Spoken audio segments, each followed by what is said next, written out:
Buenas tardes, mi nombre es Luis Alejandro León Martínez y hoy con mi grupo conformado por Brida La Sendra, Camila Aguirre, Leider Bolaño y Angeli Vega les vamos a hablar sobre la clasificación de las oraciones. Las oraciones son conjuntos de palabras que forman unidades mínimas de predicado. Dicho de otro modo, las oraciones son aquellos conjuntos de palabras que ponen en contacto o relacionan a un sujeto y un predicado y que tienen sentido por sí mismas. Hay que señalar que las oraciones no es la única unidad mínima de comunicación, ya que podemos encontrar otro tipo de mensajes que también sirven para comunicarnos y que no son necesariamente oraciones. Debemos señalar que la clasificación de las oraciones va a partir de distintos criterios en los que encontraremos distintas categorías. Así, podremos decir que la clasificación de las oraciones se divide en oraciones según el número de verbos, oraciones según la actitud del hablante, oraciones según la estructura del predicado y las oraciones según su estructura. Y ahora les voy a hablar sobre el primer tipo de clasificación de las oraciones, el cual es la clasificación según el número de verbos. Esta se divide en dos, las cuales son las oraciones simples y las oraciones compuestas. Pero las oraciones simples son aquellas que tan solo cuentan con un solo verbo. Por lo general su estructura es sencilla y son más fáciles de analizar cuando nos enfrentamos a un análisis sintáctico. Un ejemplo de estas oraciones sería Juan tenía hambre, en el cual Juan es el sujeto y tenía hambre es el predicado verbal simple, ya que solo tiene un verbo. Buenas tardes, mi nombre es Leider Bolaño y yo le vengo a hablar sobre las oraciones compuestas. Las oraciones compuestas son aquellas que tienen dos o más verbos. Estas tienen más predicados y son más difíciles de analizar.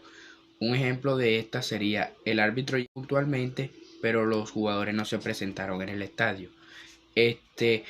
¿Cómo se clasifican las oraciones compuestas? Las oraciones compuestas se clasifican en yuxtapuesta, coordinada y subordinada. Las yuxtapuestas son aquellas que carecen de nexo que sirve para unir cada una de ellas. Las coordinadas son aquellas que tienen un nexo que sirve para la unión entre ellas y que indica que todas tienen la misma relevancia.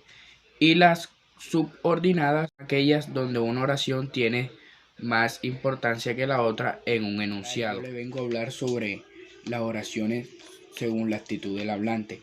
Entre estas podemos encontrar las desiderativas, dubitativas, enunciativas, exclamativas, imperativas e interrogativas. Yo les vengo a hablar sobre las oraciones desiderativas y las oraciones dubitativas. ¿Qué son las oraciones desiderativas?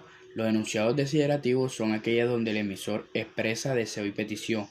Esto en gramática se conoce como oraciones desiderativas y un ejemplo de esto sería ojalá y mañana deje de llover. Las oraciones dubitativas. ¿Qué son las oraciones dubitativas? Las oraciones dubitativas son aquellas que expresan dudas, posibilidades e incertidumbre a lo que el emisor desea transmitir. Las dudas introducidas por palabras como tal vez, posiblemente, probablemente y a lo mejor. Un ejemplo de esto sería: tal vez lo mejor para nosotros es vernos después. Las oraciones enunciativas, las oraciones exclamativas y las oraciones imperativas. La oración es una construcción teórica de la lengua que delimita una unidad gramatical mínima. El enunciado, en cambio, es la unidad comunicativa concreta en las que subyacen una serie de elementos, entre ellos las intenciones del hablante. Pero sucede que los enunciados se plasman a través de las oraciones. Es por ello que en función de la intención que tiene el hablante, se puede clasificar a la oración en distintos tipos. Las más comunes precisamente son las oraciones enunciativas, que apuntan a expresar algo concreto, a informar o comunicar centrándose en lo que dice sin dejar traslucir ninguna actitud particular del enunciador. En las oraciones enunciativas, lo más importante de la cuestión de lo que se habla y puede referirse a algo que ha ocurrido, algo que sucede todo el tiempo o algo que ocurrirá. Algunos ejemplos de oraciones enunciativas son: esta semana iremos a visitar a la tía. El presidente está pensando en no postularse a ningún cargo en la próxima elección. Salir a navegar me relaja de todas mis presiones. Mañana termina el invierno.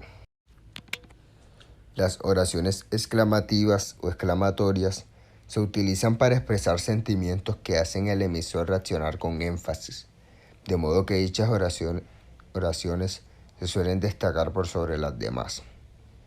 Estas oraciones se pueden identificar fácilmente cuando están escritas, ya que siempre van acompañadas por signos de exclamación o admiración, que en los idiomas castellanos se colocan tanto en el inicio como en el cierre de la oración, tomando el lugar del punto. Por ejemplo, qué bueno verte, supe que volviste a mudarte. Algunas expresiones exclamativas conforman oraciones de tipo unimembre, que simplemente marcan una reacción repentina o un sentimiento. Por ejemplo, qué sorpresa o viva la patria. Las oraciones exclamativas pueden expresar alegría, sorpresa o enojo. Algunos otros ejemplos de oraciones exclamativas podrían ser qué calor hace en esta ciudad o está entrando agua por la ventana de atrás. Las oraciones imperativas son aquellas que tienen por función exhortar, incitar o mandar a otra persona a realizar algo. Estas oraciones recurren al modo imperativo de los verbos. Por ejemplo, apague su celular. A veces se prefiere exhortar bajo otras estructuras verbales, que se perciben como de mayor cortesía. Sin embargo, en algunas ocasiones, el contexto determina una oración que incluye un verbo conjugado de modo imperativo, funcione como un consejo, una sugerencia o un pedido, más que como una orden. Las oraciones imperativas a menudo llevan signos de exclamación, lo que les aumenta el valor expresivo, pero no hay ninguna necesidad formal de que esto suceda para calificar a una oración como imperativa. Las órdenes se pueden expresar utilizando diferentes estructuras. La estructura imperativa, un ejemplo podría ser vaya a su casa. La estructura infinitiva, que un ejemplo podría ser apagar los celulares durante la función. La estructura del futuro, un ejemplo sería no robarás. Imperativo propio o impersonal, por ejemplo, se prohíbe fumar. Enunciados imperativos no verbales, por ejemplo, silencio o cuidado. Buenos días, mi nombre es Camila Aguirre y yo les voy a hablar sobre las oraciones copulativas, unimembres y bimembres. Las oraciones copulativas son aquellas cuyo predicado contienen de un verbo copulativo, es decir, que ésta incluye un componente que pueda darle significado. Por ejemplo, la situación parece mejorar. Los verbos copulativos necesitan del predicado obligatorio, puesto que estos no pueden complementarse por sí mismos. Los verbos copulativos son ser, estar, parecer y semejar. Para complementar su significado, estos necesitan un sustantivo, un adjetivo o una construcción equivalente, puestos que necesitan algo que los complemente. A los verbos copulativos clásicos se les suman algunas obras que son revelar, resolver, hacerse, tomarse, ponerse y permanecer o quedarse. Las oraciones bimembres son aquellas que están compuestas por dos principales, que son el sujeto y el predicado. El sujeto es aquel que hace la acción y el predicado es la acción. Las oraciones bimembres son las que se utilizan tanto de forma escrita como oral. Cada uno de estos sistemas tienen un núcleo, que es el elemento más importante, y distintos modificadores y elementos de la oración. Las oraciones bimembres pueden tener el subjetivo visible o bien tener un subjetivo táctico que no se ve pero se entiende por el contexto. Por ejemplo, llegué tarde, subjetivo táctico yo, es una oración bimembre ya que tiene un sujeto yo y un predicado llegué tarde. Oraciones bimembres averbales no tienen un verbo conjugado sino una coma y el verbo se puede inferir. Cuenta con la oración de la primera parte, que se denomina soporte, y una segunda parte. Un ejemplo, Italia campeón mundial del 2006. Las oraciones bimembres verbales son las oraciones más frecuentes. En ellas se puede identificar claramente el verbo conjugado y el sujeto puede estar expreso o táctico. Clara recogió flores de su jardín. El sujeto táctico es ella. Algunos ejemplos de estas oraciones averbales pueden ser Selena Gómez, premio por la academia. En comidas rápidas y ricas en pocos minutos. Y ejemplos de oraciones bimembres verbales son a ellos la película les encantó o a Ezequiel no le gustó el pastel de manzana. Las oraciones unimembres son aquellas que cuentan con un solo miembro.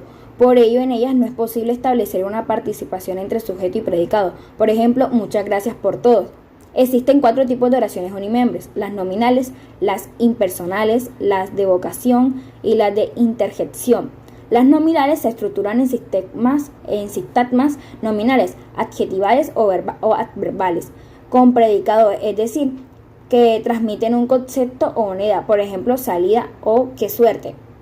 Las impersonales dan cuenta de fenómenos meteorológicos o de circunstancias concretas mediante los verbos impersonales, hacer, haber, ser o estar. Algunos ejemplos de estas oraciones pueden ser: truena cada vez más fuerte, porque a mí, un abrazo para los tuyos, la semana pasada granizó 3 días. Mi nombre es Angeli Vega y yo les estaré hablando sobre las oraciones interrogativas, activas y pasivas.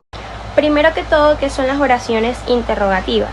Las oraciones interrogativas son aquellas oraciones que se emplean para pedir información y en ocasiones para expresar más datos o sugerencias fragmentamente suavizadas. Como ejemplo de este tipo de oración tenemos ¿qué hora es? O ¿cuántos hermanos dijiste que tenías? Las oraciones interrogativas se clasifican de acuerdo a diversos criterios binarios y son parciales, totales y directas, indirectas. Las oraciones activas.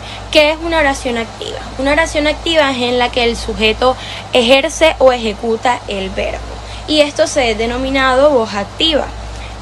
Como ejemplo de esta tenemos el alumno entregó el examen, en la que el opuesto de voz activa sería voz pasiva, donde el sujeto de la oración es aquel sobre el cual se ejerce la acción. ¿Qué son las oraciones pasivas o voz pasiva? Es donde se le busca dar más importancia al hecho objeto que a la persona que realiza dicha acción, como por ejemplo el jurado otorgó